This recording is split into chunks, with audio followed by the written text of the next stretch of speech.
Understanding depth of field in photography. Hello everyone, welcome to our English language learning series. Today, we're diving into the world of photography with the phrase, depth of field. This term might sound complex, but don't worry, we'll break it down together.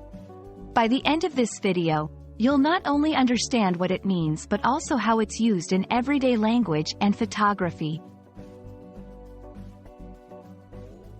Depth of field, DOF, is a term used in photography to describe the area in a photograph that appears sharp and in focus. It's the distance between the nearest and the farthest objects that are in acceptably sharp focus in an image. A large depth of field means that most of your image will be in focus, whether it's close to the camera or far away. On the other hand, a shallow depth of field means that only a small part of the image, usually the subject, is in focus, with the background and foreground being blurry. There are three main factors that affect the depth of field in a photograph. 1. Aperture.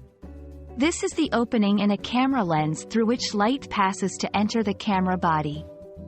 A wider aperture, a lower f-stop number, produces a shallower depth of field, and a smaller aperture, a higher f-stop number, results in a larger depth of field.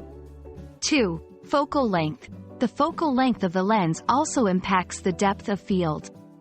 Longer focal lengths, like those in telephoto lenses, produce a shallower depth of field, while shorter focal lengths, like those in wide-angle lenses, give a wider depth of field. 3. Distance to subject.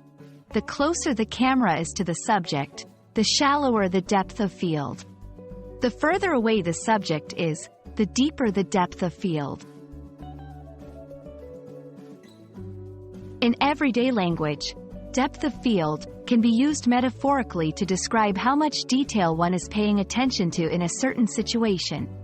For example, when someone says, "You need to have a deeper depth of field in your analysis," it means you should consider a broader range of factors or details. I hope this video has given you a clear understanding of what depth of field means in both photography and everyday language. Remember, whether it's a camera lens or life, the depth of field is all about focusing on what's important and blurring out the distractions. Thanks for watching, and see you in our next lesson.